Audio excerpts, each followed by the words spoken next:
மூலிகைகள் என்பது நம்முடைய மூதாதையர்கள் நமக்கு அளித்த நன்கொடை. அவற்றின் பயன்பாடுகளை அறிந்து கொண்டு முறையாக பயன்படுத்தினால் பல ஆண்டுகள் நோயில்லாமல் வாழலாம் என்கிறார் டாக்டர் கௌதமன் அவர்கள். நிகழ்ச்சியில் அடுத்த பகுதியாக வரவிருப்பது பல்லாண்டு வாழ்ந்திட.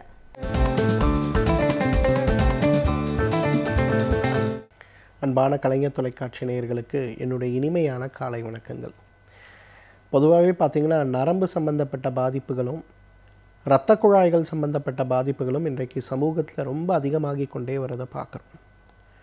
28 வயது பெண்ணுக்கு கூட இன்றைக்கு வெரிகோஸ் வெயின் சம்பந்தப்பட்ட பிரச்சனைகளும், 35 வயது ஆணுக்கு கூட நரம்பு தளர்ச்சி, நரம்புகளுடைய பலவீனம் சம்பந்தப்பட்ட பிரச்சனைகளும் ஏற்படுறதை பார்க்குறோம். இன்றைக்கு அதிகமாக உடல் உழைப்பு இருப்பவர்களுக்கு வருகின்ற நோயை விட உடல் உழைப்பு குறைவு ஆனால் அமர்ந்து செய்யக்கூடிய வேலைகள் செய்யக்கூடியவர்களுக்கு மிக அதிகமாக நோய்கள் ஏற்பட்டு விடுவதை பார்க்க முடிகிறது. உணவில் இருக்கக்கூடிய ஒரு விழிப்பற்ற தன்மை, உணவில் சேர்க்க வேண்டிய சேர்க்கக்கூடாத பொருட்களை முறையாக சாப்பிடாமல் இருக்கக்கூடிய தன்மை அனைத்துமே இன்றைக்கு மிகப்பெரிய அளவில் நம்ம உடம்பை பாதிக்கிறத நம்ம பார்க்குறோம். இயற்கையான முறையில் அவற்றை எவ்வாறு குணப்படுத்தி கொள்ள முடியும் அப்படின்னு வரும்போது அதற்கு நமக்கு உதவி செய்யக்கூடிய மிகப்பெரிய ஒரு அருமருந்து எது அப்படின்னு கேட்டிங்கன்னா மூவிலை அப்படின்னு சொல்லுவோம்.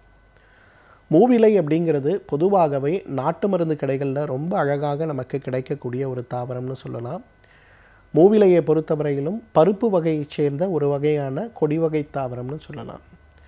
மூவிலையுடைய வேர் ஆயுர்வேத மருத்துவத்தில் லகு பஞ்சமூலம் அப்படின்னு சொல்லக்கூடிய 5 சிறு செடிகளுடைய தொகுப்பாக இருக்கக்கூடிய அந்த தொகுப்பில் முக்கியமான இடத்தை பெற்றிருக்கக்கூடிய ஒன்று அப்படின்னு சொல்லலாம். இந்த மூவிலையை பொறுத்தவரையிலும் பார்த்திங்கன்னா, நரம்பு சம்பந்தப்பட்ட உபாதைகள், குறிப்பாக முதுகுத்தண்டிலிருந்து உற்பத்தியாகி உடலை இயக்குகின்ற எல்லா நரம்புகள் சம்பந்தப்பட்ட நோய்க்கும் ஒரு மிகச்சிறந்த மருந்து. இரத்த குழாய்கள் சம்பந்தப்பட்ட பாதிப்புகள், உதாரணமாக வெரிகோஸ் வெயின் சம்பந்தப்பட்ட பாதிப்புகள் மற்றும் இதயத்துக்கு செல்லக்கூடிய, இதயத்தையே வேலை செய்ய வைக்கக்கூடிய அந்த இரத்த குழாய்களில் ஏற்படுகின்ற சுருக்கங்களுக்கும் அடைப்புகளுக்கும் மிகச்சிறந்த மருந்துன்னு சொல்லலாம். மற்றும் இன்றைக்கு வெரிகோசீல்னு சொல்லக்கூடிய ஒரு பிரச்சனை, அதாவது விதைப்பைக்கு செல்லக்கூடிய இரத்த குழாய்களில் ஏற்படுகின்ற அடைப்புகளை கூட முழுமையாக நீக்கக்கூடிய அழகான அருமருந்துகளில் ஒன்றாக இந்த மூவிலை இருக்கிறத பார்க்கலாம். 1 லிட்டர் அளவுக்கு தண்ணீர் எடுத்து மூவிலுடைய வேர் ஒரு 20 கிராம் அளவுக்கு எடுத்து போட்டு கொதிக்க வைத்து 300 மில்லியாக குறைத்து வடிகட்டி எடுக்கக்கூடிய அந்த ஒரு கஷாயத்தை காலை 150 மில்லி, இரவு 150 மில்லி நம்ம எடுத்துக்கொள்ளும் போது உடலுடைய ஆரோக்கியத்தில் மிகப்பெரிய முன்னேற்றம், உடலுடைய நரம்புகளுடைய இரத்த குழாய்களுடைய செயல்பாடுகளில் நல்ல மாற்றம் ஏற்பட்டு விடுவதை நம்ம பார்க்க முடியும். நிறைய இடங்களில் பார்த்திங்கன்னா, நம்ம பக்கவாதத்துக்கு கொடுக்கக்கூடிய மருந்துகள் பாரம்பரியமாக கொடுக்கப்படுகின்ற இடங்களை பற்றி கேள்விப்படுவோம். ஏதோ ஒரு கஷாயம் மாதிரி கொண்டு வந்து கொடுப்பாங்க, அதை குடிப்போம்.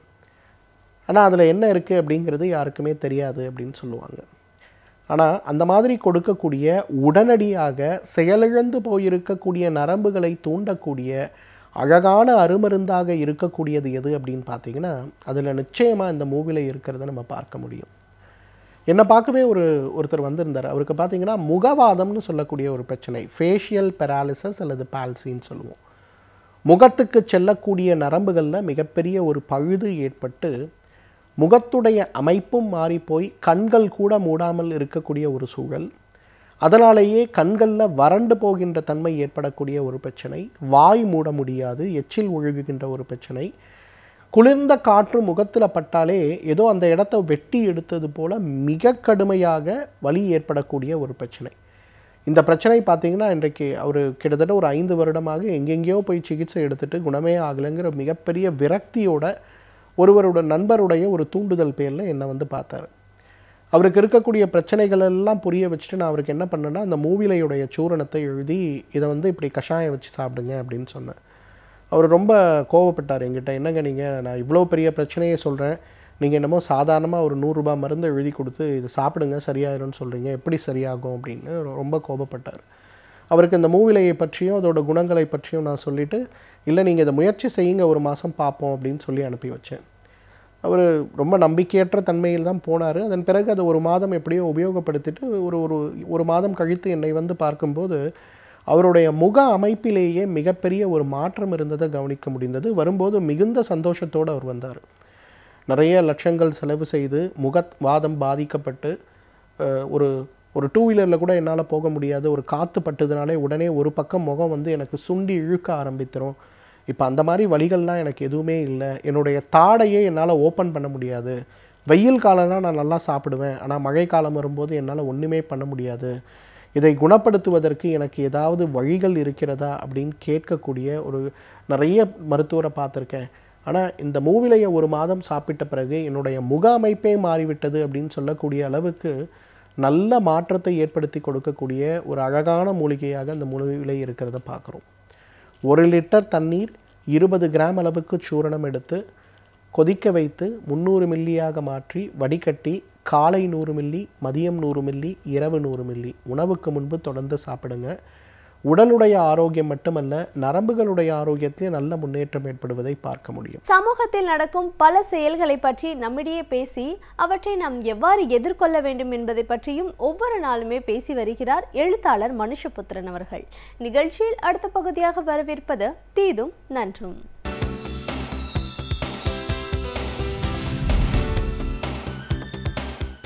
வணக்கம் நண்பர்களே, இன்னும் ஒரு இனிய காலை பொழுதில் தீதும் நன்றும் நிகழ்ச்சியில் உங்களை சந்திப்பதில் மிக்க மகிழ்ச்சி அடைகிறேன். சமீபத்தில் பத்திரிகையில் வந்த ஒரு செய்தி, சென்னை போன்ற நகரங்களில் இளைஞர்களிடம் அதிகரித்து வருகிற போதை பழக்கம் காரணமாக ஏற்படக்கூடிய பிரச்சனைகள் தொடர்பாக அந்த செய்தி மிகுந்த கவலையுடன் ஒரு ஆய்வுக் கட்டுரையை வெளியிட்டிருந்தது. நாம் இந்த குட்கா போன்ற தடை செய்யப்பட்ட பொருள்கள் அவை காவல்துறையினுடைய உதவியுடனேயே விற்கப்பட்டது இவ்வளவு பெரிய ஒரு பிரச்சனையாக முன்வைத்ததற்கு காரணமே அது நேரடியாக இளைஞர்களை, குறிப்பாக மாணவர்களை, அதிலும் குறிப்பாக பள்ளி மாணவர்களை குறிவைத்து இந்த பொருள்கள் விற்கப்படுகின்றன என்பதுதான்.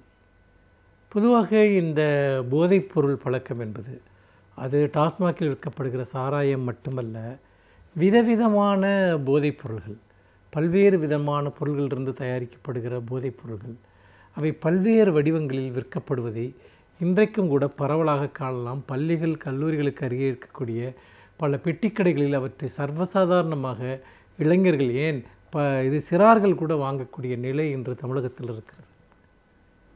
இந்த நிலை என்பது ஒரு விதத்தில் பார்த்தீர்கள் என்றால் ஒரு எதிர்கால தலைமுறையை அளிக்கிற விஷயம் மட்டுமல்ல, நிகழ்காலத்திலேயே பல்வேறு விதமான குற்றச்செயல்கள் பெருகுவதற்கு இந்த இளைஞர்களிடம் பரவி வரக்கூடிய போதைப்பொருள் பழக்கம் என்பது இன்றைக்கு காரணமாக இருக்கிறது.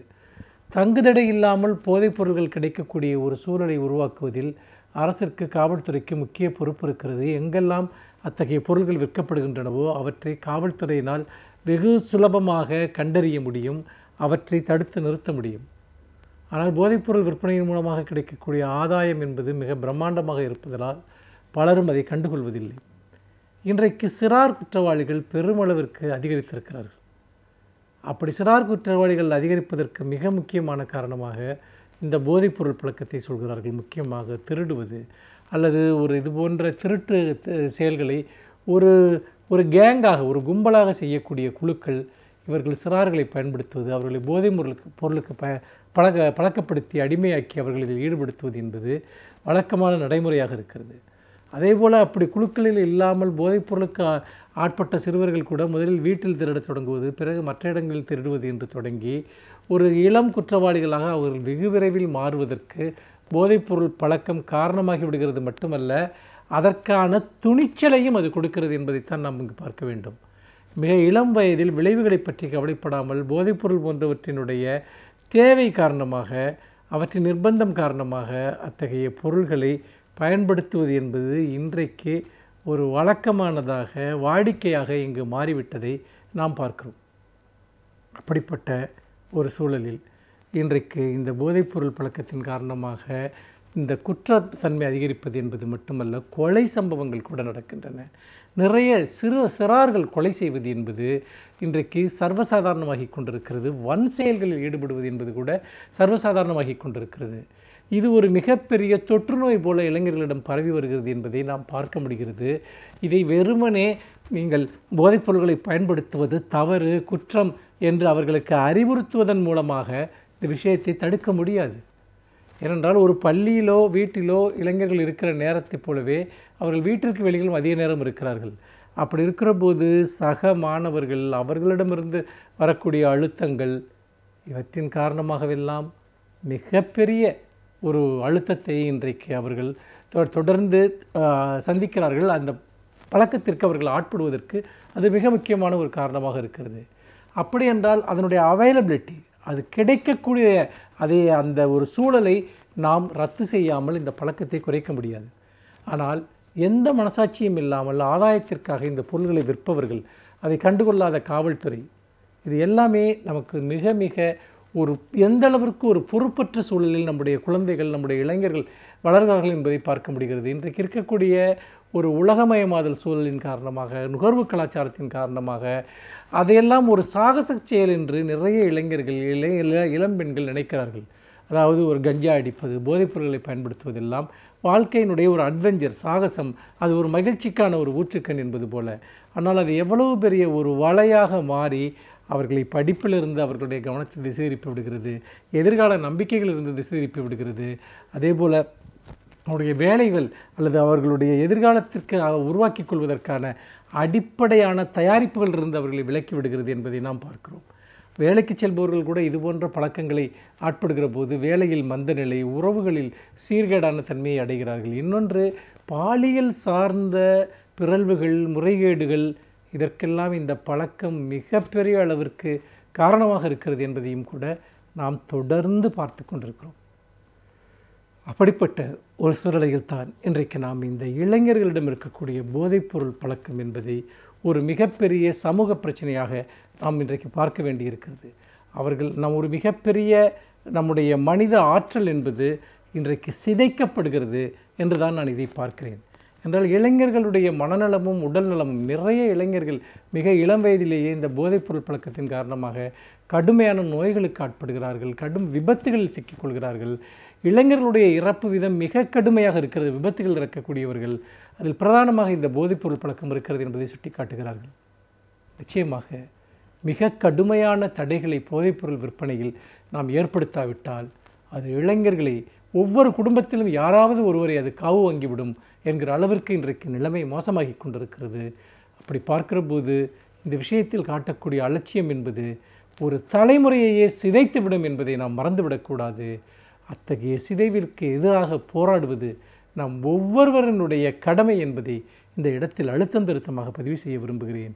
மீண்டும் இன்னும் ஒரு புதிய சிந்தனையோடு உங்களை சந்திக்கிறேன். நன்றி, வணக்கம். இப்பகுதியின் மூலமாக ஒவ்வொரு நாளும் ஒவ்வொரு துறையை பற்றி முழுமையான தகவல்களை அறிந்து கொண்டு வருகிறோம்.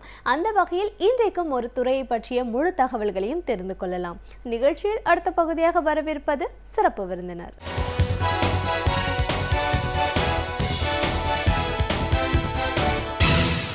வணக்கம் நேர்களே, விடியலேவா நிகழ்ச்சியின் சிறப்பு விருந்தினருக்கான நேரம் இது. இன்றைய சிறப்பு விருந்தினர் கல்வியாளர் RNS அபு தாஹிர். ஒரு கல்வியாளராக, ஒரு கல்வி நிறுவனத்தோட தலைவராக இன்னைக்கு ஆய்வுகள் அப்படின்னு பார்த்தா எவ்வளோ தூரம் இந்தியாவில் நடந்துட்டுருக்கு. ஒரு ஆய்வாளராக வரணும் அப்படின்னு நினைக்கிறவங்க அதை செய்கிறதுக்கு முன்னாடி எந்த மாதிரியான விஷயங்கள் எல்லாம் தெரிஞ்சுட்டு வரணும், சரியான முறையில் ஒரு ஆய்வு நடந்திருக்கா, அதற்கான அங்கீகாரம் அப்படின்னா எப்படிலாம் நடந்துட்டுருக்கு அப்படின்னு பல விஷயங்களை, கருத்துக்களை நாம் அவர்கிட்ட கேட்டு தெரிஞ்சுக்கலாம். வணக்கம் சார். வணக்கம். ஒரு கல்வியாளராக முதல்ல எங்கள் நிகழ்ச்சிக்கு உங்களை நாங்கள் வரவேற்கிறோம் சார். கல்வியாளர் அப்படின்னு சொல்லும்போது நிறைய கல்வி அப்படின்னு பார்க்கும்போது நிறைய துறைகள் இருக்கலாம். ஆனால் நீங்கள் வந்து ஆய்வாளர்களை தேர்ந்தெடுத்து அவங்களுக்கான ஒரு கௌரவம், அங்கீகாரம் அப்படிங்கிறத கொடுக்குறீங்க. ஆய்வு நடத்தணும் அப்படின்னு நினைக்கிறவங்களுக்கு ஒரு திறனாய்வாக இருக்கட்டும், மற்ற ஆய்வுகளாக இருக்கட்டும், அது எப்படி நடத்தணும், அது தெரியுது, அதை செய்யறதுக்கு முன்னாடி என்ன விஷயங்கள் எல்லாம் தெரிஞ்சுக்கணும், அப்படிப்பட்ட ஒரு பயிற்சிகள் அப்படின்றதெல்லாம் நீங்கள் தொடர்ந்து செஞ்சுட்டு வந்துட்டு இருக்கீங்க இந்த 7 ஆண்டுகளாக. ஸோ இப்போது முழுமையாக பார்க்கும்போது ஆய்வுகள் நாட்டோட வளர்ச்சிக்கு ரொம்ப முக்கியமான விஷயம்தான். இன்றைக்கி படிக்கிறவங்க எம்ஃபில், பிஹெச்டி பண்ணுறவங்கெல்லாம் வந்து பலவிதமான ஆய்வுகளை பண்ணிகிட்ருக்காங்க. அதற்கான தீசிஸ் சப்மிஷன் அப்படின்னு போகும்போது அதெல்லாம் நிறைய பார்த்த அனுபவம் உங்களுக்கு இருக்கும். அந்த முறையில் இன்றைக்கி ஒரு ஆய்வு அப்படிங்கிறது என்ன, அது எப்படி இருக்கணும், சரியான ஒரு ஆய்வு அப்படின்னா அதில் என்ன மாதிரியான ஒரு கண்டென்ட்ஸ், கருப்பொருள்கள்லாம் இருக்க வேண்டிய அவசியம் இருக்குது, இன்றைய நிலையில் இதோட தேவை இந்தியாவில் எவ்வளோ தூரம் இருக்குது, இப்படின்னு பல விஷயங்களை எங்களோட நீங்கள் முழுமையாக பகிர்ந்துக்கணும் சார். முதல்ல பரவலாக இந்தியாவை பொறுத்த வரைக்கும் ஆய்வுகள் அப்படின்னா எந்தெந்த துறைகள்லாம் எவ்வளோ தூரம் தீவிரமாக நடந்துட்டுருக்கு அப்படிங்கிறதுலேருந்து பேச ஆரம்பிக்கலாம். இறைவனுக்கே எல்லா பெருமைகளும். ஃபஸ்ட்டு ஆய்வு அப்படின்னா என்னென்னு பார்த்திங்கன்னா, ஒரு விஷயத்தை வந்து நம்ம தேடிகிட்டே இருக்குது. தேடப்பட்டதையும் தேடிக்கொண்டிருக்கும் தகவல்களையும் சேகரித்து மறுபடியும் பார்த்திங்கன்னா அதில் என்ன நல்ல விஷயங்களை மறுபடியும் கொண்டு வரலாம். ஏன்னா 1950 இருந்த டெக்னாலஜி இன்றைக்கி இல்லை. அதில் இருந்து பார்த்திங்கன்னா இன்றைக்கி வந்து ஏகப்பட்ட மாற்றங்கள் வந்து மனிதனுடைய வாழ்க்கையிலும் இருக்குது, நம்ம உபயோகப்படுத்தக்கூடிய டெக்னாலஜிஸ்லையும் இருக்குது. ஸோ இன்றைக்கி இந்த ஆய்வுகளை பொறுத்த வரைக்கும் பார்த்திங்கன்னா நிறைய விஷயங்கள் வந்து இந்தியா வந்து பின்னோக்குன நிலைமையில் தான் இன்றைக்கி நம்ம இருக்கோம்.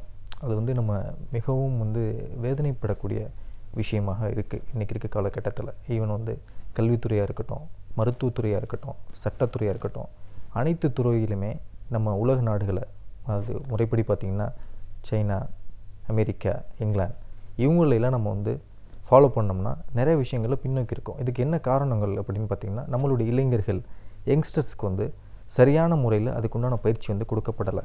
இன்றைய காலகட்டத்தில் இன்றைய அரசாங்கங்கள் இந்த ஆய்வுக்கான ஒரு நிதியை ஒதுக்கி இது சம்பந்தமாக ஆராய்ச்சிகள் பலதரப்பட்டதாக நடக்க வேண்டும் என்று அவர்கள் வந்து முயற்சி செய்யாதது மிகவும் வருந்தத்தக்க செயலாக இருக்கிறது. ஸோ இந்திய நாட்டில் வந்து இன்னும் நிறைய சயின்டிஸ்ட்டை நம்மளால் போய் கண்டுபிடிக்க முடியும். அவங்களுடைய திறமைகளை வந்து கண்டுபிடிக்கணும். ஸோ அந்த ஆய்வுகள் வந்து என்ன அப்படின்னு பார்த்திங்கன்னா, இப்போ எதில் வேணாலும் ஆய்வு பண்ணலாம். ஈவன் வந்து நீங்கள் கூட ஒரு ஆய்வு பண்ணலாம், நான் ஒரு ஆய்வு பண்ணலாம். ஏன்னா ஆய்வுனா என்னென்னு பார்த்தீங்கன்னா, நீங்கள் எதை விரும்புகிறீங்க, எதை பற்றி ரொம்ப யோசிக்கிறீங்க. இன்றைக்கி நம்ம வந்து எல்லா விதமான டெக்னாலஜியுமே யூஸ் பண்ணிகிட்ருக்கோம். இப்போ எல்லோரும் நினச்சிட்ருக்கோம் இன்றைக்கி தொலைத்தொடர்பு துறை வந்து எவ்வளோ வளர்ந்துருக்கு. இப்போ செல்ஃபோன் யூஸ் பண்ணிகிட்டு இருக்கோம், இதுதான் கடைசின்னு நினச்சிட்ருக்காங்க. அது இல்லை. இன்னொரு 10 வருஷத்துக்கு அப்புறம் இதனுடைய தொடர்ச்சி வந்து அடுத்த ஒரு பிரதிபலிப்பாக இருக்கும். ஸோ இதற்கு பின்னால் என்ன இருக்குதுன்னு பார்த்திங்கன்னா, முழுமையான ஒரு ஆய்வு தான். அந்த ஆய்வுகள், அந்த ரிசர்ச்னு சொல்லுவாங்கள்ல, ரிசர்ச்னால் என்னென்னா ரீசர்ச், தேடிக்கொண்டே இருக்கணும், மறுபடி தேடப்படணும். அப்போ தேடிக்கிட்டே இருக்கும் போது என்ன ஆகும் அப்படின்னு பார்த்திங்கன்னா, ஒரு புதிய சிந்தனைகள் வந்து தோன்றும், ஒரு புதிய கண்டுபிடிப்புகளை வந்து நம்ம உருவாக்க முடியும். ஸோ அந்த ஆய்வுகள் வந்து எப்படி இருக்கணும் அப்படின்னு கேட்டிங்கன்னா, மற்ற ஆய்வுகளை வந்து நம்ம ஆராய்ச்சி பண்ணி பார்க்கணும். அப்போ அதில் என்ன குளறுபடிகள் இருக்குது, அதில் என்ன தவறுகள் நடந்திருக்கு, இதை எப்படி திருத்தி கொள்ளலாம், இன்னும் நம்மளுடைய வேலைகளை எப்படி சுலபமாக ஆக்க முடியும். ஸோ அதை பற்றி நம்ம யோசனை பண்ணிக்கிட்டே இருக்கும்போது பார்த்திங்கன்னா நிறைய புதிய ஆய்வுகளை நம்மளால் படைக்க முடியும். கண்டிப்பாக அதுக்கு மாற்று கருத்தே இல்லை. ஓகே, ஒரு ஆய்வு அப்படின்னு வரும்போது நீங்கள் பேசும்போது சொன்னீங்க அதற்கு பயிற்சி அவசியம் அப்படின்னு. புதிய கண்டுபிடிப்புகள், தேடல், மறுபடியும் தேடல், இதெல்லாம் தானாக இயங்கக்கூடியவை. ஆனால் அதெல்லாம் தாண்டி அதுக்கு ஒரு பயிற்சி அப்படிங்கிறது அவசியம்னு ஏன் சொல்கிறீங்க? அது எப்படி கிடைக்கும்? கண்டிப்பாக ஒரு நல்ல கேள்வி. இப்போ ஈவன் மருத்துவத்துறையாக இருக்கட்டும், எந்த துறைகளாக இருந்தாலும் சரி, பயிற்சி இல்லைன்னா நம்ம வந்து எதுலேயுமே நம்ம வந்து அடுத்த ஒரு விஷயத்துக்கு நம்ம வர முடியாது. ஈவன் வந்து ஒரு 1ஆம் வகுப்பில் இருந்து 12ஆம் வகுப்பு வரைக்கும் ஒவ்வொரு லெவல்லையும் பார்த்திங்கன்னா அவங்கவுங்களுக்கு தேவையான பயிற்சியை கொடுத்தா தான் அவங்க அடுத்த லெவலில் நோக்கி பயணம் செய்ய முடியுங்கிறது வந்து உறுதியான ஒரு விஷயம். ஆய்வுங்கிறது எல்லோரும் என்ன நினைக்கிறாங்க இன்றைக்கி இருக்க யங்ஸ்டர்ஸ்னால், பயந்து இது எவ்வளோ பெரிய கஷ்டமான ஒரு விஷயமோ, இதுக்கு எங்கே வந்து வகுப்புகள் கிடைக்கும், எங்கே பயிற்சிகள் கிடைக்கும் அப்படின்னு சொல்லி அவங்க வந்து பயந்து தான் போகிறாங்க. இதனால் ஒரு நாடு வந்து வல்லரசாகக்கூடிய ஒரு சூழ்நிலை வந்து தவிர்க்கப்பட்டுக்கிட்டு இருக்குது. இன்றைக்கி வந்து இந்தியாவில் வந்து நிறைய இளைஞர்கள் தன்னுடைய திறமைகளை வந்து ஒழித்து மறைத்து கொண்டிருக்கிறார்கள். அதுக்கு காரணம் என்ன? அவர்களை அடையாளப்படுத்தி அவர்களை தன்னைத்தானே பரிசோதனைக்கு உட்படுத்தி அடுத்த ஒரு லெவலுக்கு அவங்கள கொண்டு வரக்கூடிய ஒரு சூழ்நிலை வந்து யாரும் கொடுக்கல. ஸோ இப்போ நாங்கள் என்ன பண்ணுறோன்னு பார்த்திங்கன்னா, அவங்களுக்கு தேவையான சந்தேகங்களை நாங்கள் சால்வ் பண்ணி இது எப்படி பண்ணணும், ஒரு ஆய்வுனா எப்படி இருக்கணும், ஆய்வுனா என்ன, கஷ்டம்னு நினைக்கிற ஒரு விஷயத்த நாங்கள் ரொம்ப சுலபமாக ஆக்கி அவர்களுக்கு அதை முறைப்படி வந்து அவர்களுடைய அடுத்த லெவலுக்கு தேவையான ஒரு சில பயிற்சிகளை கொடுத்து அந்த ஆய்வு வந்து அவர்களாலே செய்யப்பட்டு அந்த ஆய்வுகளை வந்து நாங்கள் எங்களுடைய பிளாட்ஃபார்மில் வந்து அதை பப்ளிஷ் பண்ணிகிட்ருக்கோம். ஓகே, இந்த மாதிரியான ஒரு பயிற்சிகள் அப்படின்னு வரும்போது ஒரு புதிய தேடலை நோக்கி போகும்போது ஒரு ஸ்டாண்டர்ட் சிலபஸில் நம்ம பயிற்சி கொடுக்க முடியுமா? கண்டிப்பாக கொடுக்க முடியும். இப்போ வந்து ஒரு மாணவனோ இல்லை ஒரு பட்டதாரியோ ஒரு முனைவர்களோ அவரவர்கள் வந்து பார்த்திங்கன்னா அவர்களுடைய சப்ஜெக்ட் என்னங்கிறத முடிவு பண்ணிட்டு தான் படிக்க வர்றாங்க. யாருமே வந்து மாறலை. அவங்க சப்ஜெக்ட் என்னவோ அதை நோக்கி தான் வர்றாங்க. அந்த சப்ஜெக்டில் வந்து அவங்க வந்து இன்ட்ரெஸ்ட்டாக இருக்கணும். முதல்ல அவங்க இன்ட்ரெஸ்டாக இருந்தாங்கன்னா அவங்க தேடப்படக்கூடிய விஷயம் என்னென்னா அவங்களுடைய ஒரு அறிவுபூர்வமாக இதுதான் என்னோடய இண்டஸ்ட்ரின்னு முடிவு பண்ணிடுறாங்க. தே டிசைட் இதுதான் என்னுடைய இண்டஸ்ட்ரி. அப்போ அந்த இண்டஸ்ட்ரியை முடிவு பண்ணிட்டு வரப்போது பார்த்திங்கன்னா அது சம்மந்தமான ஏற்கனவே நிறைய பேப்பர்ஸ் வந்து பப்ளிஷ் ஆகிருக்கும். ஒரு ஃபார் எக்ஸாம்பிள் இப்போ வந்து தமிழை பற்றி நான் வந்து ரிசர்ச் பண்ண போகிறேன், இல்லை நான் ஆங்கிலத்தை பற்றி ரிசர்ச் பண்ண போகிறேன். ஸோ அவங்க இண்டஸ்ட்ரி வந்து டிசைட் பண்ணிடுறாங்க. அப்போ ஆங்கிலத்தை பற்றி அவங்க ரிசர்ச் பண்ணுறாங்க அப்படின்னு நம்ம எக்ஸாம்பிள் எடுத்துக்கிட்டோம் அப்படின்னா அது சம்மந்தமான பேப்பர்ஸை முதல்ல அவங்க வந்து படிக்கணும், அதை தெரிஞ்சுக்கணும், என்ன சொல்ல வர்றாங்க, முன்னால் இருக்கக்கூடிய ஆய்வுகள்லாம் என்ன கருத்து கூறப்பட்டிருக்கு, இப்போ நம்ம என்ன பண்ண போகிறோம், இனிமேல் இதனுடைய அடிப்படையில் நம்ம என்னெல்லாம் புது விஷயங்களை நம்ம வந்து இந்த மக்களுக்கு சொல்ல முடியும், இந்த உலகத்துக்கு சொல்ல முடியும், நம்ம ஆய்வில் எப்படி சிறந்து விளங்க முடியும் அப்படிங்கிறத நம்ம யோசிக்க ஆரம்பித்தாவே கண்டிப்பாக ஆய்வுன்னு இல்லை எந்த துறையிலுமே சாதிக்க முடியுங்கிறது என்னுடைய கருத்து. ஓகே, ஒரு ஆய்வாளர் இதை நம்ம வந்து இதை பற்றி ஒரு முழுமையான ஒரு ஆராய்ச்சி செய்ய போகிறோம் அப்படின்னு நினைக்கிறவங்க எந்த ஒரு தலைப்பை கருப்பொருளை எடுக்கலாம், அதற்கான இன்புட்ஸ் அப்படின்னு போகும்போது எவ்வளோ தூரம் இன்டெப்த்தாக போக வேண்டி வரும்? கண்டிப்பாக இதுக்கு கருப்பொருள், இந்த ஆராய்ச்சிக்கு கருப்பொருள், இந்த ரிசர்ச்சுக்கு என்ன கருப்பொருள்னு நம்ம பார்த்தோம் அப்படின்னு பார்த்தீங்கன்னா ஏற்கனவே சொன்ன மாதிரி உங்களோட இண்டஸ்ட்ரி என்னன்னு நீங்கள் முதல்ல முடிவு பண்ணுங்கள். அது நான் வந்து தொழில்துறையையும் பண்ணுவேன், மருத்துவத்துறையையும் பண்ணுவேன், சட்டத்துறையையும் பண்ணுவேன், எல்லா துறையிலுமே நான் வந்து சாதிக்கணும்னு நினைக்கிறது தவறு கிடையாது. பட் ஒரே நேரத்தில் படிப்படியாக ஏறும். ஆனால் ஏறுவது வந்து எவ்வளோ கஷ்டம்னு எல்லாத்துக்குமே தெரியும். ஆனால் இறங்குவது ரொம்ப சுலபமாக 1000 படிக்கட்டுகளாக இருந்தாலும் சுலபமாக இறங்கி விடலாம்ங்கிறது வந்து பொதுவான ஒரு கருத்து தானே, உண்மை தானே அது. ஸோ அதே போல் தான் உங்களுடைய துறை என்னன்னு நீங்கள் முடிவு பண்ணிட்டீங்கன்னா உங்களுடைய கருப்பொருள் வந்து இமீடியட்டாக உங்களுக்கு கிடச்சி போயிடும். ஸோ உங்களுடைய துறையை நீங்கள் முடிவு பண்ணுங்கள். முதல்ல அந்த துறையை முடிவு பண்ணிட்டீங்கன்னா அது சம்மந்தமான சில அடிப்படை விஷயங்களை நீங்கள் கற்றுக்கணும். இன்றைக்கி இன்றைக்கி இன்டர்நெட்ஸ் இருக்குது, சோசியல் மீடியா இருக்குது, எவ்வளோ விஷயங்களை நீங்கள் கற்றுக்க முடியும், நல்ல முறையில் கற்றுக்கலாம். அதை கற்றுக்கொண்டு அதனுடைய அடிப்படையில் உங்களுக்கு என்ன கரு தேவையோ அதை முடிவு பண்ணணும். அதை முடிவு பண்ணிட்டீங்கன்னா கண்டிப்பாக உங்களுடைய ரிசர்ச் பேப்பரை நீங்களே சொந்தமாக வந்து ரிலீஸ் பண்ணுறதுக்கு வந்து ரொம்ப நாட்கள் தேவைப்படாது. மிக குறுகிய காலத்திலே நீங்களே ஒரு நல்ல வல்லுநர்களாக ஆக்கலாம். உங்களாலையும் இந்தியா வல்லரசாக ஆகக்கூடிய ஒரு சூழ்நிலையை நீங்களே உருவாக்கலாம். நம்ம ஒரு சாதாரண ஒரு மனுஷன் தானேன்னு யாரும் நினச்சாலுமோ அவங்க ஃபெயிலியர் ஆயிடுறாங்க. உங்களுக்குள்ள ஒரு திறமை இருக்குங்கிறத முதல்ல நீங்கள் நம்புங்க. அப்போ தான் வந்து மற்றவர்கள் உங்களை வந்து அப்ரிஷியேட் பண்ணி உங்களை அடுத்த லெவலுக்கு கொண்டு செல்ல முடியும். சாதனையாளர்களே நோக்கி உங்களுடைய பயணம் இருக்கலாம், ஆனால் அவர்களை மட்டுமே யோசிக்காமல் நீங்களும் அந்த இடத்துக்கு வந்து சாதனையாளர்களாக வரணும் அப்படிங்கிறது தான் என்னுடைய கருத்து. இந்த இன்டெப்த்து போகணுன்னு சொன்னேன் பார்த்தீங்களா, கண்டென்ட்ஸ் பற்றி தேடி போகணும். இப்போது நம்ம கொடுக்குற விஷயங்கள் ரெலவெண்ட்டாக இருக்கணும். நம்ம ஆராய்ச்சி மூலமாக சொல்லும் போது அதில் நிறைய உண்மை இருக்கணும். அப்போ தேடல் அப்படின்றத நம்ம நோக்கி போகிறோம். ஒரு ஆய்வு அப்படின்னு பண்ண போனால் அதை பற்றி ஒரு முழுமையான புரிதல் வர எவ்வளோ கால அவகாசம் வரும்? இதில் இருக்கிற சவால்கள், சிரமங்கள் என்ன? கண்டிப்பாக மேடம், அதில் வந்து சவால்கள் வந்து கண்டிப்பாக வந்து நான் இல்லைன்னு சொல்ல மாட்டேன். மற்ற துறைகளில் கம்பேர் பண்ணும்போது இதில் வந்து சவால்கள் நிறையவே இருக்குது. என்ன காரணம்னு பார்த்திங்கன்னா இன்றைக்கி மாணவர்களாக இருக்கட்டும், பட்டதாரிகளாக இருக்கட்டும், அவர்களுக்கு வந்து கைடன்ஸ் பண்ணுவதற்கு உண்டான சரியான ஒரு நபர்கள் வந்து இன்றைக்கி வந்து மிகவும் ரொம்பவும் கம்மியாக இருக்குன்னு தான் நான் சொல்ல முடியும். என்ன காரணம்னு பார்த்திங்கன்னா இன்றைக்கி உலக லெவலில் வந்து பார்த்திங்கன்னா இப்போ லேட்டஸ்ட்டாக உங்களுக்கு தெரிஞ்சிருக்க வாய்ப்பு இருக்குது. யூகேலேருந்து என்ன சொல்லியிருக்காங்க, இங்கிலாந்துலேருந்து என்ன சொல்லியிருக்காங்கன்னா இந்தியாவிலேருந்து வரக்கூடிய பேப்பர்ஸ், ரிசர்ச் ஒர்க்ஸ் எல்லாமே அதிகபட்சமாக வந்து டூப்ளிகேஷனாக இருக்குதுன்னு சொல்லிட்டு நம்ம மேலே ஒரு குற்றச்சாட்டை பதிவு பண்ணியிருக்காங்க. இது வந்து பார்த்திங்கன்னா இந்த நம்மளுடைய யூஜிசின்னு சொல்லுவாங்க, அந்த கிராண்ட் கமிஷன் சொல்லிட்டு அவர்கள் மேலே இந்த குற்றச்சாட்டு பதிவு செய்யப்பட்டிருக்கு. நான் இது என்ன சொல்ல வரேன்னா இதுக்கு காரணம் வந்து யாருன்னா நம்மளுடைய யங்ஸ்டர்ஸ் வந்து அவங்களுடைய ப்ராஜெக்டாக இருக்கட்டும், அவங்களுடைய ரிசர்ச்சாக இருக்கட்டும், அவங்க வந்து இன்றைக்கி காசு கொடுத்து அதை வாங்கி தன்னுடைய கல்லூரியில் சப்மிட் பண்ணக்கூடிய ஒரு அவல நிலைமை இன்றைக்கி இன்னமும் தொடர்ந்துக்கிட்டு இருக்குது. அந்த பணத்தை கொடுத்து அந்த ப்ராஜெக்ட் சப்மிட் பண்ணால் போதும், அந்த ரிசர்ச் ஒர்க்கை சப்மிட் பண்ணால் போதுங்கிற ஒரு மனநிலைமையில் இருக்காங்க. பட் அதற்கப்புறம் நடக்கக்கூடிய ஒரு என்ன தாக்கம் என்பதை அவர்கள் வந்து இன்னமும் அறியாமல் தான் இருக்காங்க. 100க்கு 90 பேர் வந்து பார்த்திங்கன்னா இதை பணம் கொடுத்து வாங்கக்கூடிய ஒரு சூழ்நிலை தான் நடந்துகிட்ருக்கு. அப்போ பணம் கொடுத்து வாங்கும்போது அந்த பேப்பருடைய ஒரிஜினாலிட்டி கண்டிப்பாக இருக்காது, அது கண்டிப்பாக டூப்ளிகேஷனாக தான் இருக்கும். அது ஒரு தொழிலாக பாவித்து அதை வந்து அவர்களுடைய வாழ்க்கையில் அவர்களுடைய ஒரு வேலைவாய்ப்பை கொண்டு வரதுக்கு உண்டான ஒரு முன்னேற்றமாக அவங்க கருதலை. அப்போ அதனால் அந்த ரிசர்ச் ஒர்க்கில் அவங்க கான்சன்ட்ரேஷன் பண்ணி அவங்களுடைய சொந்த திறமையை வந்து கொண்டு வந்து அந்த பேப்பரை அவங்க பண்ணுவதற்கு இன்றைக்கும் அவங்க வந்து ரெடியாக இல்லை. இந்த நிலைமை வந்து மாற வேண்டும் என்பது என்னுடைய கருத்து. இப்போ ஒரு எம்ஃபில் பண்ணுறவங்க ஒரு தீசிஸ் சப்மிட் பண்ணட்டும், இல்லைனா ஒரு பிஹெச்டி பண்ணுறவங்க அவங்களுக்கான ஒரு ஆய்வு அப்படின்னு எடுக்கும்போது ஒரு காலேஜ் எவ்வளோ கால அவகாசம் நிர்ணயம் பண்ணுது? அந்த கைடன்ஸ் அப்படின்னு வரும்போது அந்த கைடு எவ்வளோ தூரம் துணை இருப்பாங்க? இதோட அவுட்புட் அப்படின்னு பார்க்கும்போது அதன் மூலமாக அவங்க மக்களுக்கு சொல்கிற மெசேஜ் அப்படின்னு பார்த்தா எப்படி இருக்கும்?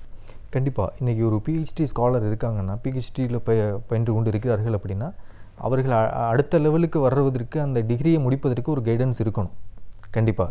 ஈவன் எம்ஃபிலாக இருக்கட்டும், ஈவன் ஒரு யூஜி படிக்கக்கூடியவராக இருக்கட்டும், பிஹெச்டி படிக்கிறவர்களாக இருக்கட்டும், அவங்களுக்கு ஒரு கைடன்ஸுங்கிறது எல்லா துறையிலும் இருக்கணும்.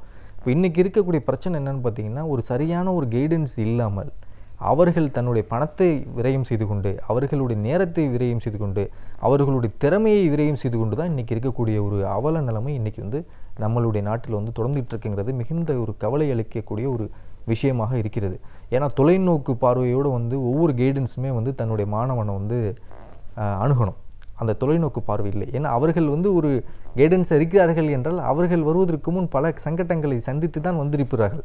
அப்போ அவர்களுக்கு வரக்கூடிய ஸ்டூடெண்ட்ஸ் வந்து அவங்க கண்டிப்பாக வந்து ஒரு இன்ஸ்பிரேஷனாக இருக்கணும் அவங்க வந்து.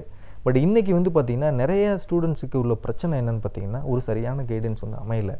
எதில் போய் தீசிஸ் பண்ணுறது, எப்படி போய் பேப்பரை போய் சப்மிட் பண்ணுறது, இதுக்கு என்ன தேவை, இந்த தகவல் இந்த இன்ஃபர்மேஷன்ஸ் வந்து நம்ம எங்கே போய் நம்ம வந்து கேதர் பண்ணுறது, இதை சொல்வதற்காகத்தான் அந்த கைடன்ஸ் இருக்கிறாங்க.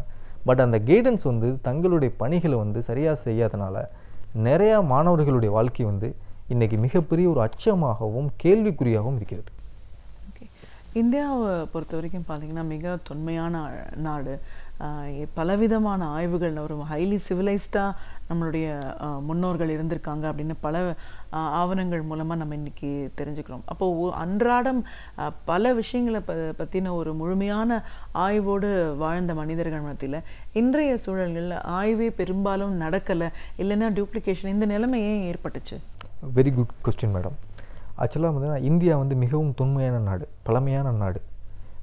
இந்தியர்களாக இருப்பதில் நாம் பெருமை கொள்ள வேண்டும். முதல்ல இன்றைக்கி இருக்க சூழ்நிலையில் பார்த்திங்கன்னா இந்தியாவில் வந்து மாறிக்கிட்டே இருக்குது, ஒவ்வொரு அரசும் மாறிக்கிட்டே இருக்குது, உங்களுக்கே தெரியும். பட் எந்த அரசாங்கமோ இது வரைக்கும் பார்த்திங்கன்னா இந்த ஆய்வுக்குன்னு சொல்லி ஒரு மிகப்பெரிய ஒரு நிதியை ஒதுக்கி இதில் வந்து ஆய்வுகளை வந்து எப்படி வந்து மேம்படுத்தணும் அப்படிங்கிற ஒரு கவனத்துக்கு இன்றைய நிலைமை வரைக்கும் வராது வந்து மிகவும் வருந்தத்தக்க செயல். இன்றைக்கி உலகத்தில் பார்த்திங்கன்னா வளர்ந்த நாடுகளாக இருக்கக்கூடிய இங்கிலாந்து, அமெரிக்கா, சைனா, இவங்கெல்லாம் பார்த்திங்கன்னா தங்களுடைய பட்ஜெட்டில் வந்து முதல்ல அவங்க ஒதுக்குறதே பார்த்திங்கன்னா இந்த ஆராய்ச்சி துறைக்கு தான். ஏன்னா அந்த ஆராய்ச்சி துறையை வச்சு தான் மற்ற எல்லா விஷயங்களுமே இன்றைக்கி வந்து அவங்களுக்கு வந்து கிடைக்கிது. அந்த கண்ட்ரியுடைய ஜிடிபி, அது அந்த கண்ட்ரியுடைய பொருளாதாரமே பார்த்திங்கன்னா இந்த ஆராய்ச்சி துறையை வச்சு தான் ஒரு மிகப்பெரிய ஒரு சாதனையை நோக்கி அந்த நாடுகள் வந்து நடைப்பயணம் போட்டு கொண்டு இருக்கிறார்கள். பட் இந்தியாவை வந்து பார்த்திங்கன்னா மிகவும் பின்தங்கிய நிலைமையில் இருக்குது. இந்த நிலைமை மாறணும். ஆய்வை பற்றின ஒரு விழிப்புணர்ச்சி, ஒரு அவேர்னஸ் வந்து கண்டிப்பாக கிரியேட் பண்ணி நிறைய மாணவர்களை வந்து மோட்டிவேட் பண்ணி இப்போ இருக்கக்கூடிய சயின்டிஸ்டினுடைய அளவு வந்து மிகவும் இரட்டிப்பாக 3 மடங்காக வந்து உயரங்கிறது என்னுடைய கருத்து. அந்த நிலைமை உயரும் போது இந்தியாவை வந்து வல்லரசாக்குவதில் வந்து எந்த சக்தியாலும் வந்து தடை செய்ய முடியாது.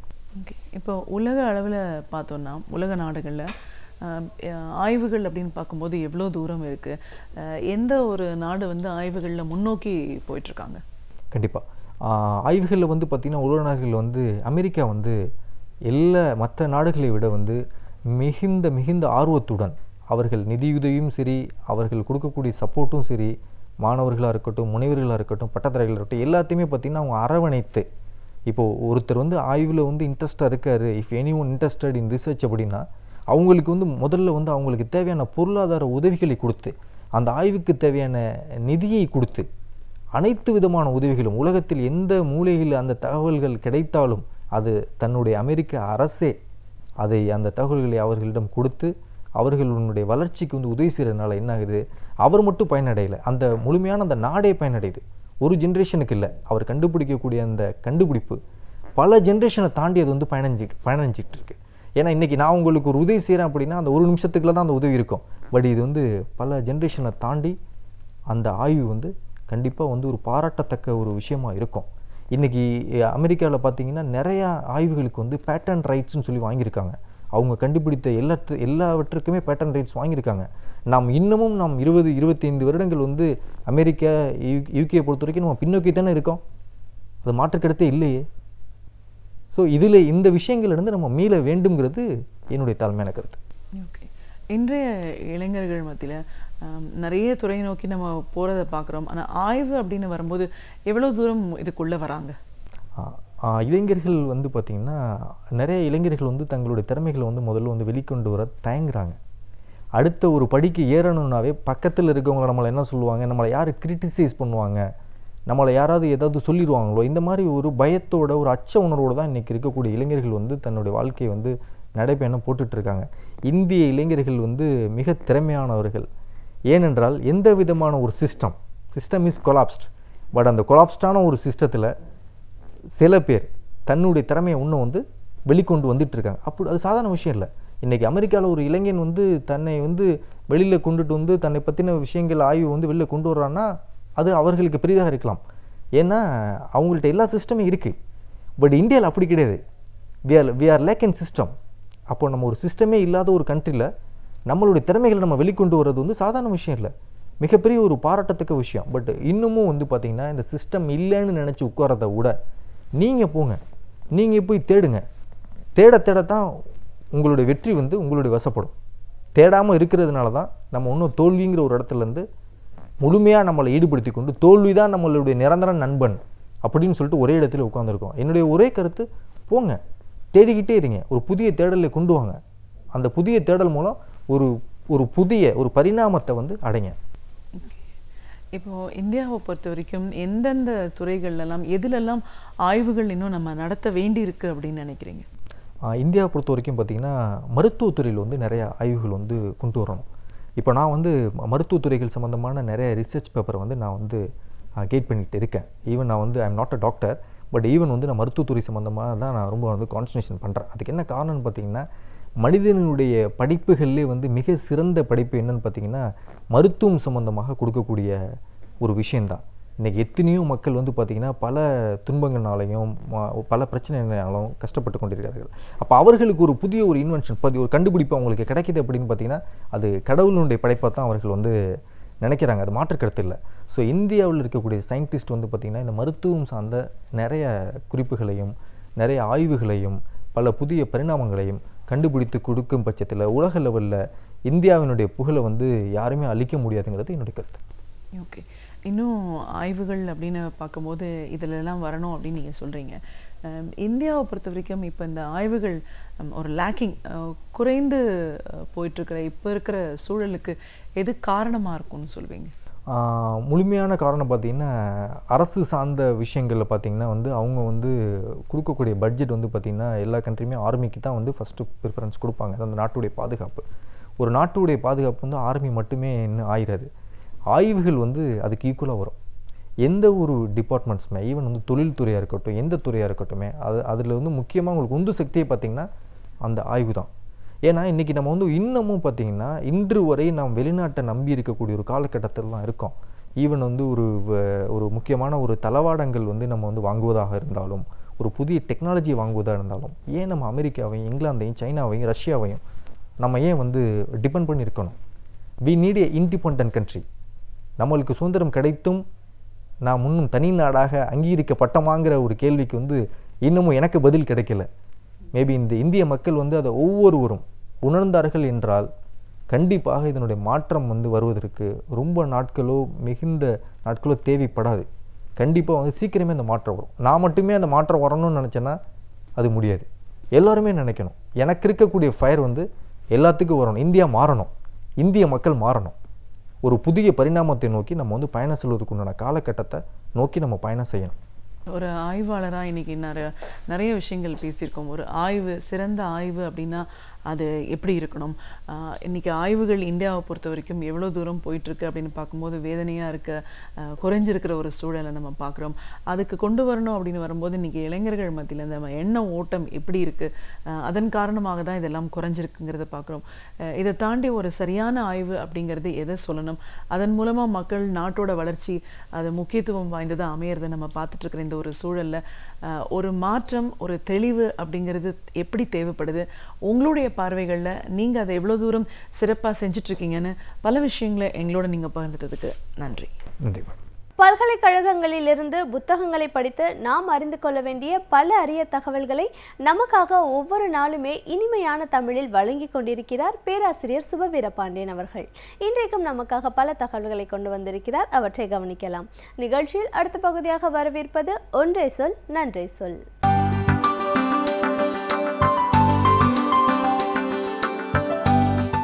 அனைவருக்கும் என் அன்பு வணக்கம்.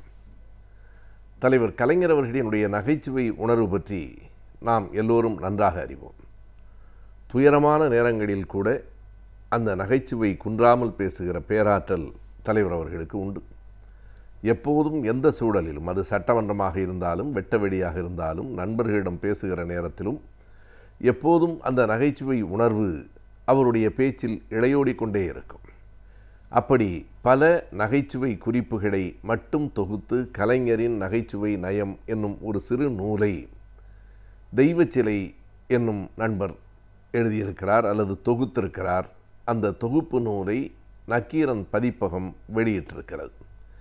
அது பல்வேறு காலங்களில் தலைவர் கலைஞர் அவர்களால் கூறப்பட்ட அந்த நகைச்சுவை குறிப்புகள் 2011 அந்த நூல் தொகுக்கப்பட்டிருக்கிறது. எனவே அதற்கு முன்னால் நடந்த நிகழ்ச்சிகளை, பல இதழ்களுக்கு அவர் வழங்கிய பேட்டிகளை அதில் காண முடிகிறது. ஒவ்வொரு இடத்திலும் அவர் சட்டென்று அந்த விடை சொல்லுகிற அந்த ஆற்றல் நம்மை வியக்க வைக்கிறது. ஒரு முறை நிதிநிலை அறிக்கை, 2009 ஆண்டு நிதிநிலை அறிக்கையை தலைவர் கலைஞர் அவர்கள் முதலமைச்சராக இருக்கிற போது வெளியிடப்பட்ட நேரத்தில் அதனை கடுமையாக விமர்சனம் செய்து எதிர்க்கட்சியில் இருந்த அம்மையார் ஜெயலலிதா ஒரு அறிக்கையை வெளியிட்டார்.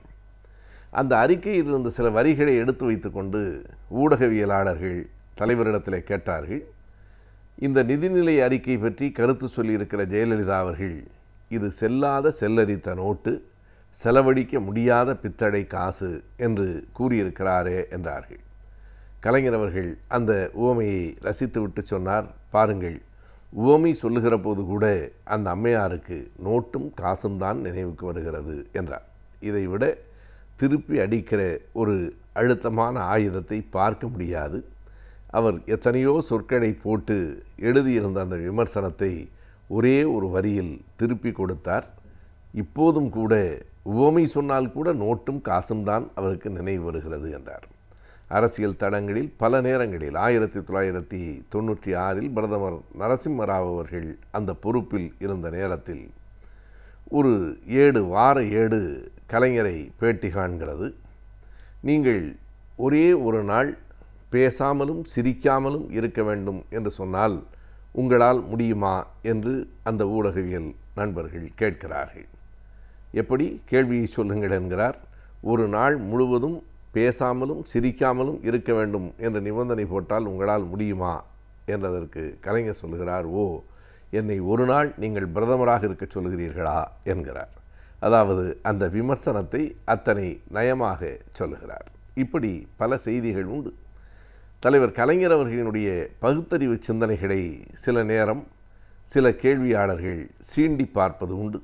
ஒருவர் கேட்கிறார், நீங்கள் முதலமைச்சராக வேண்டும் என்பதற்காக எப்போதாவது அர்ச்சனை செய்திருக்கிறீர்களா அல்லது இனிமேல் செய்வீர்களா என்று கேட்கிறார். அந்த கேள்வியினுடைய நோக்கம் நமக்கு புரிகிறது. எதிர்க்கட்சியில் இருக்கிற ஜெயலலிதா அவர்கள் பல நேரங்களில் கோயிலுக்கு போய் அர்ச்சனை செய்து கொண்டிருக்கிறார் என்பதால் இந்த கேள்வி தலைவரிடத்திலும் கேட்கப்படுகிறது. நீங்கள் முதலமைச்சராவதற்காக எப்போதாவது அர்ச்சனை செய்வீர்களா என்கிற கேள்விக்கு பகுத்தறிவின் நிலை குறைந்து விடாமலும் அவருடைய கேள்விக்கு தக்க பதிலாகவும் கலைஞர் சொன்னார், நான் ஏன் அர்ச்சனை செய்ய வேண்டும்? தினந்தோறும் பலர் என்னை அர்ச்சனை செய்து கொண்டு தானே இருக்கிறார்கள் என்றார். என்னை எல்லோரும் அர்ச்சனை செய்து கொண்டு தான் இருக்கிறார்கள், எனவே நான் வேறு தனியாக அர்ச்சனை செய்ய வேண்டுமா என்றார். அந்த அர்ச்சனை என்கிற சொல்லுக்கு இருக்கிற இன்னொரு பொருளை பயன்படுத்தி கொண்டு வழக்கில் அர்ச்சனை செய்வது என்றால் ஒருவரை வசைபாடுவது என்றுதான் பொருள். அதனை வைத்து அவர் சொன்னார். அதேபோல, உங்கள் கைகளில் திடீரென்று அமுத சுரபி கிடைத்து விடுமானால் என்ன செய்வீர்கள் என்று ஒரு கேள்வி. யார் ஒருவருக்கும் இதற்கு விடை சொல்லுகிற போது அமுத சுரபி என்றால் நமக்கு அந்த புராணத்திலே சொல்லப்படுகிற அந்த அமுத சுரபி தான் நினைவுக்கு வரும். ஆகையினால் அந்த அமுத சுரபி என்று ஒன்றும் கிடையாது என்றோ அல்லது அமுத சுரபி கிடைத்தால் கற்பனையாக என்ன செய்வோம் என்றோ தான் விடை சொல்லுவோம். உங்கள் கைகளில் திடீரென்று ஓர் அமுத சுரபி கிடைத்தால் என்ன செய்வீர்கள் என்று கேட்டதற்கு கலைஞர் சொன்னார், அந்த இதழ் கிடைக்கிற போதெல்லாம் படிக்கிறேன் என்றார். எப்படி அர்ச்சனை என்கிற சொல்லுக்கு இன்னொரு பொருளில் விடை சொன்னாரோ அதுபோல இந்த அமுத சுரபி என்பதற்கும் அமுத சுரபி என்று ஒரு இதழும் தமிழில் இருக்கிறது. எனவே அமுத சுரபி கிடைத்தால் என்ன செய்வீர்கள் என்றால், அந்த இதழ் எப்போது கிடைத்தாலும் நான் அதை படிக்கிறேன் என்றார். அவருடைய படிக்கிற பழக்கமும் புரிகிறது. இந்த அமுத சுரபி என்கிற அந்த புராண சிக்கலுக்குள் சிக்கிக்கொள்ளாமலே விடை சொன்ன அந்த புத்திசாலித்தனமும் தெரிகிறது. இப்படி எல்லா நேரங்களிலும் சொற்களை வைத்துக்கொண்டு கூட அவர் சொல்லியிருக்கிற பல விடைகள் நயமானவை, நகைச்சுவையானவை. அந்த சொற்களுக்குள்ளே எத்தனை ஆழம் இருக்கிறது என்பதை நாம் பார்க்கலாம். அது வெறும் சொல் விளையாட்டு இல்லை. ஒரு நேரத்தில் தேர்தல் கூட்டணி பேச்சுகள் நடைபெற்று கொண்டிருக்கின்றன. அவை நிறைவடையவில்லை, கொஞ்சம் இழுபறியாக இருக்கிறது. நேற்றைக்கு முடிந்துவிட்டது போல தோன்றுகிறது. என்ன நிலை என்று தெரிந்து கொள்ள வேண்டும் என்பதற்காக பத்திரிகை துறை சார்ந்த நண்பர்கள் ஒரு நேர்காணலில் கலைஞரிடத்தில் கேட்கிறார்கள், கூட்டணி பேச்சுவார்த்தை இறுதியாகிவிட்டதா என்று கேட்கிறார்கள். கலைஞர் சொல்கிறார், இல்லை இல்லை, உறுதியாகிவிட்டது என்கிறார். இறுதியாகிவிட்டது என்றால் அதற்கு பொருள் வேறு. எனவே கூட்டணி இறுதியாகிவிட்டதா என்றால் இல்லை இல்லை, உறுதியாகிவிட்டது என்று விடை சொல்கிறார். உங்களின் மனம் எப்போது பண்பட்டது என்று கேட்கிறார்கள். அதற்கும் விடை சொல்கிறார், முதலில் ஒருவர் எனக்கு துரோகம் செய்தபோது என் மனம் புண்பட்டது. தொடர்ந்து பல பேர் செய்த பிறகு பழகி போயிற்று, என் மனம் பண்பட்டது என்கிறார். இந்த சொற்களையெல்லாம் வைத்துக்கொண்டு பார்க்கிற போது இது வெறும் புண்பட்டது பண்பட்டது என்கிற எதுகை நயமில்லை. இது ஒரு வாழ்க்கை பாடம். முதலில் ஏமாற்றம் வருகிற போது, முதலில் ஒருவரால் துரோகத்திற்கு உள்ளாகிற போது நமக்கு மனம் வேதனைப்படுகிறது. காலப்போக்கில் அதுவே கூட பழகி விடுகிறது. எதையும் பழகி கொள்வது தான் பண்பட்ட ஒரு மனத்தின் அடையாளம் என்பதையும் அந்த விடை சொல்லுகிறது. இன்னொன்றை, ஒரே ஒரு செய்தியையும் நாம் பார்க்கலாம். நீங்கள் இனப்பற்று, மொழிப்பற்று, நாட்டுப்பற்று, இந்த மூன்றில் எது முதலில் இருக்க வேண்டும், இந்த மூன்றையும் எப்படி பார்க்கிறீர்கள் என்கிற வினாவிற்கு கலைஞர் சொன்ன விடை இன்றைக்கும் பொருந்தும், என்றைக்கும் பொருந்தும். இந்த மூன்றும், இனம், மொழி, நாடு, மூன்றின் மீது வைக்கிற பற்றுதல் ஒரு ஆயுத எழுத்தை போல. ஆயுத எழுத்தென்றால் 3 புள்ளிகள் இருக்கும். 3 புள்ளிகளில் எதனை பிரித்து விட்டாலும் மீதம் இருக்கிற 2 புள்ளிகளுக்கு பொருள் கிடையாது. எனவே ஆயுத எழுத்தென்றால் 3 புள்ளிகளும் சேர்ந்திருக்க வேண்டும். எந்த ஒரு மனிதனுக்கும் மொழிப்பற்று, இனப்பற்று, நாட்டுப்பற்று இருக்க வேண்டும், சேர்ந்தும் இருக்க வேண்டும் என்கிற இத்தனை ஆழமான செய்திகளை போகிற போக்கில் தன்னுடைய நயமான உரையில் விடைகளாக கலைஞர் சொல்லியிருக்கிறார். கலைஞர் அவர்களினுடைய பேராற்றல் அவருடைய பேச்சிலும் எழுத்திலும் அவ்வப்போது வெளிப்பட்டு கொண்டே இருக்கும். அவற்றுள் நகைச்சுவை நயமும் எப்போதும் இழையோடி கொண்டிருக்கும். தற்போது அறிமுகப்படுத்தப்பட்டிருக்கும் புதிய கல்வியை பற்றியும் அதற்கான தகுந்த வேலை வாய்ப்புகளை பற்றியும் இப்பொழுது அறிந்து கொள்ளலாம். நிகழ்ச்சியில் அடுத்த பகுதியாக வரவிருப்பது ஆலோசனை நேரத்தில் கல்வி மற்றும் வேலைவாய்ப்பு.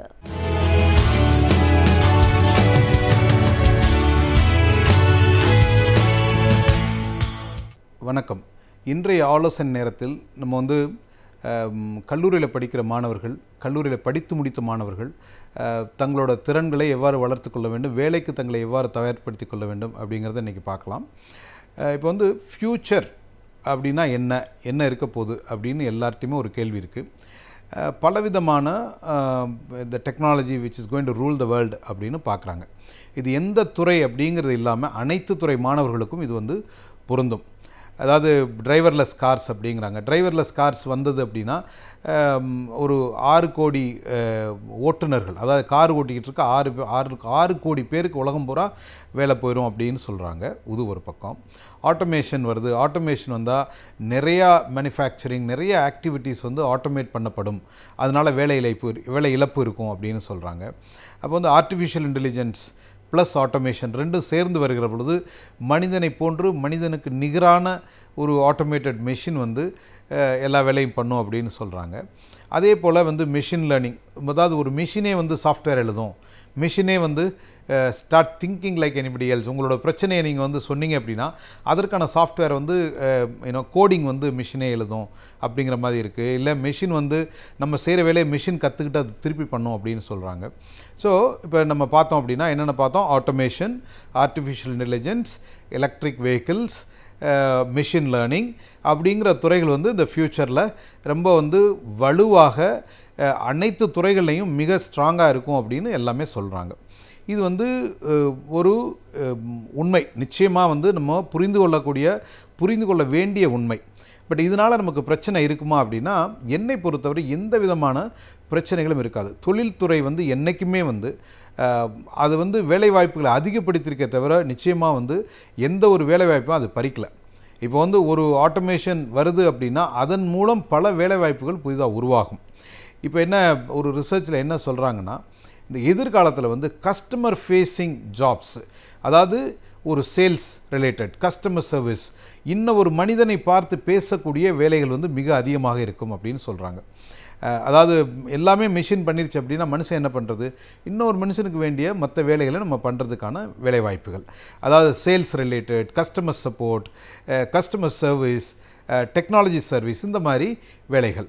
அது ஒன்று. ரெண்டாவது வந்து நம்மளுடைய கற்பனை சக்தியை பயன்படுத்தி செய்யக்கூடிய வேலைகள், அதாவது கிரியேட்டிவ் டிசைன், அதாவது கிரியேட்டிவாக பண்ணக்கூடிய வேலைகள், மிஷினால் பண்ண முடியாத, நம்ம மாதிரி வித்தியாசமாக பண்ண முடியாத பல வேலைகள்லாம் இருக்குது. இப்போ வந்து ஒரு டிசைன், ஒரு ப்ராடக்ட் டிசைனாக இருக்கலாம், ஒரு ட்ரெஸ்ஸு டிசைனாக இருக்கலாம், ஒரு ஆட்டோமோட்டிவ் டிசைனாக இருக்கலாம், அதை மேனுஃபேக்சர் பண்ணுறதுக்கு வேணும் ஆட்டோமேட்டட் மிஷின் இருக்கலாம். ஆனால் எந்த இடத்துல ஒரு கர்வ் வந்தால் நல்லாயிருக்கும் அப்படின்னு ஒரு கற்பனை பண்ணி பார்த்து செய்யக்கூடிய வேலைகள் நிச்சயமாக வந்து எதிர்காலத்தில் நிறையா இருக்கும் அப்படின்னு சொல்கிறாங்க. அப்போது நம்ம வந்து நீங்கள் வந்து இப்போ தான் இன்ஜினியரிங் சேர்ந்துருக்கீங்க, நான் எப்படி 4 வருஷம் முடிச்சுட்டு வரப்போ எனக்கு எப்படி வேலை கிடைக்கும் அப்படின்னு நிறைய பேர் கேள்வி கேட்குறாங்க. 4 வருஷம் நீங்கள் முடிச்சுட்டு வரப்போ எப்படி உங்களுக்கு வேலை கிடைக்கும்னு நமக்கு தெரியாது. ஆனால் இந்த 4 வருடங்களில் நீங்கள் வந்து படிக்கிற சப்ஜெக்டில் கொஞ்சம் டீப்பாக லேர்ன் டீப், அதீத ஆர்வத்துடன் நீங்கள் படிக்கிற சப்ஜெக்டை நம்மளோட 40 வருஷத்தோட ஃபவுண்டேஷன் அப்படின்னு நினச்சி நம்ம படித்தோம் அப்படின்னா, கல்லூரியிலேருந்து படிக்கிற அந்த யூனிவர்சிட்டி கரிக்குலம், அது வந்து யூனிவர்சிட்டி கரிக்குலம்ங்கிறது ஒரு ப்ராட் பேஸ்டு கரிக்குலம், பல மேதாவிகள் சேர்ந்து டிசைன் பண்ண ஒரு கரிக்குலம், உலகம் பூரா இந்திய இன்ஜினியர்கள் போய் ஆளுகின்றாங்க, அதுக்கு அடிப்படையாக இருந்த ஒரு கரிக்குலம். ஸோ கரிக்குலத்தில் ஒன்றும் பிரச்சனை இல்லை. கரிக்குலம் வந்து அப்டேட் பண்ணிகிட்டே இருக்காங்க, லேட்டஸ்ட் இண்டஸ்ட்ரிக்கு வேண்டியபடி கரிக்குலத்தை அப்டேட் பண்ணிகிட்டே இருக்காங்க. அதான் இண்டஸ்ட்ரி போகிற வேகத்துக்கு பண்ணலைன்னா கூட நிச்சயமாக முயற்சி பண்ணிகிட்ருக்காங்க. ஸோ அப்படி இருக்கப்போ கல்லூரியில் இருக்க கரிக்குலத்தோடு சேர்ந்து நீங்கள் வந்து ஃப்யூச்சரில் என்ன டெக்னாலஜியில் வந்து நீங்கள் பண்ண போகிறீங்க, நீங்கள் வந்து I want to become artificial இன்டெலிஜென்ஸில் நான் பண்ணணும், இல்லை வந்து ஆட்டோமேஷனில் I want to become stronger, or internet of திங்ஸில் I want to become stronger, or இன்னும் டிசைன் திங்கிங்கில் I want to be stronger அப்படிங்கிறத நம்ம இப்போவே டிசைட் பண்ணலாம். டிசைட் பண்ணிவிட்டு அந்த துறையில் என்னென்ன மாதிரி பயிற்சிகள் இருக்குது. இப்போ இன்டர்நெட் ஆஃப் திங்ஸ்னால் எப்படி ஒரு பொருட்களும், ஒரு ரெஃப்ரிஜிரேட்டரும் ஒரு மொபைல் ஃபோனும் எப்படி கம்யூனிகேட் பண்ணலாம், ஒரு காரை இன்னொரு காரும் எப்படி கம்யூனிகேட் பண்ணலாம், அதெல்லாம் இன்டர்நெட் ஆஃப் திங்ஸ். இன்டர்நெட் மூலமாக எல்லா மிஷினும் ஒன்றோட ஒன்று பேசிக்கொள்ளும் அப்படிங்கிறதான். இப்போல்லாம் நிறைய இடத்துல படிச்சிருப்போம், நான் வெளியிலேருந்து ஒரு ஆப் மூலமாக நான் வந்து ஏசி ஆன் பண்ணலாம், ஒரு ஆப் மூலமாக வீட்டில் என்ன நடக்குதுங்கிறத பார்க்கலாம், அந்த மாதிரி இதெல்லாம் ஆட்டோமேஷன். இந்த ரெண்டாவது supported by internet of things. So நம்ம வந்து கல்லூரியில் படிக்கிறப்போ இந்த இன்டர்நெட் ஆஃப் திங்ஸ் என்ன பண்ணணும், என்ன பண்ணால் நம்மளோட ஃப்யூச்சருக்கு நல்லாயிருக்கும், என்ன பண்ணால் என்னோடய கெரியரை வந்து நான் பில்ட் பண்ணலாம் அப்படிங்கிறத நீங்கள் பார்க்க ஆரம்பிக்கணும். ஸோ நீங்கள் வந்து உங்களோட கெரியர் வந்து whether you want to be an entrepreneur, whether you want to be an employee அப்படிங்கிறத பொறுத்து யூ ஹாவ் டு டிசைட். நான் வந்து சொந்தமாக பண்ண ஆசைப்பட்றேன், நான் வந்து I don't want to work for anybody, நானே போயிட்டு ஏதாவது சொந்தமாக ஒரு தொழில் பண்ண ஆசைப்பட்றேன் அப்படின்னு நினச்சிங்க அப்படின்னா அதற்கேற்றபடி நீங்கள் வந்து உங்களுடைய பயிற்சிகளை நம்ம எடுத்துக்கணும். அதாவது கல்லூரி பாடம் போக மற்ற பயிற்சிகள் வந்து நான் ஒரு ஆண்டர்ப்ரனர் ஆகிறதுக்கு என்ன பண்ணும் அப்படின்னு நம்ம எடுத்துக்கணும். ஸோ அப்படி இருக்கப்போ ஒரு நிறுவனத்தில் வேலைக்கு போகிறதுக்கு 50% டெக்னிக்கல் ஸ்கில்ஸ், 50% லைஃப் ஸ்கில்ஸ். இதை ஞாபகம் வச்சுக்கோங்க. 50% டெக்னிக்கல்ஸ் இருக்கணும், 50% ஒரு டீம் ஸ்பிரிட், கம்யூனிகேஷன் ஸ்கில்ஸ் அப்படின்னு சொல்லக்கூடிய லைஃப் ஸ்கில்ஸ் எல்லாம் சேர்ந்து அது இருக்கணும். இது 1, 2. 3வது இந்த ஃப்யூச்சர் என்ன அப்படிங்கிறத புரிஞ்சுக்கிட்டு என்ன ஃப்யூச்சர் அதை தொடர்ந்து கற்றுக்கொண்டே வாருங்கள். இன்றைக்கி எனக்கு தெரிஞ்சு இந்த 5 தான்: automation, artificial intelligence, machine learning, IOT, internet of things, design thinking, இப்படிங்கிறதெல்லாம் லேட்டஸ்ட்டு ஃபியூச்சரிஸ்டிக், இதுதான் உலகம் அப்படின்னு சொல்கிறாங்க. இதெல்லாம் சேர்ந்து தான் இண்டஸ்ட்ரி 4.0 அப்படின்னு சொல்கிறாங்க. ஸோ இண்டஸ்ட்ரி 4.0க்கு எப்படி தங்களை தயார்படுத்திக்கணும்னு பார்த்துட்டு நீங்கள் கூகுள் பண்ணிங்கன்னா you will get lot of detail. வெளியில் இருக்க ட்ரைனிங் சென்டர்ஸ்க்கு போனீங்க அப்படின்னா they will give you lot of நிறைய தகவல் உங்களுக்கு கிடைக்கும். அதை வைத்து உங்களுடைய எதிர்காலத்தை நீங்கள் தான் டிசைன் பண்ணணும். உங்களுடைய லைஃப்பை உங்கள் பேரண்ட்ஸோ, உங்கள் அப்பா அம்மாவோ, உங்கள் வாத்தியாரோ வாழ முடியாது. உங்களுடைய வாழ்க்கை நீங்கள் தான் வாழ வேண்டும். அதற்கு நீங்கள் வந்து உங்கள் லைஃப்பை டிசைன் பண்ணிக்கணும். Design your career, design your future, design your life. Okay, நீங்கள் தான் வடிவமைக்கணும். நீங்கள் வடிவமைச்சு அதை வந்து ஒரு அதீத ஆர்வத்துடன் அதில் ஃபோக்கஸோடு நீங்கள் போகிறப்போ வெற்றி நிச்சயம். நீங்கள் அடைய வேண்டிய இலக்கை நிச்சயமாக உங்களால் அடைய முடியும். அந்த ஒரு நம்பிக்கையோடு நிச்சயமாக நீங்கள் வந்து முதல் அடி எடுத்து வைத்தீர்கள் என்றால் 1000 மைல்களை கடப்பது நிச்சயமாக சுலபம். சமத்துவ பிரகடனம். மக்களாட்சி என்பது மாடி வீட்டுக்கு, மாளிகைக்கு, மந்தகாச வாழ்வினருக்கு மட்டுமே எழுதி வைக்கப்பட்ட உயில் அல்ல, உரிமை ஆவணமும் அல்ல. அது மாடு மேய்க்கும் மாயாண்டியும் மண்குடிசை வாழ் மன்னாரும் உரிமை கொண்டாடக்கூடிய சமத்துவ பிரகடனம்.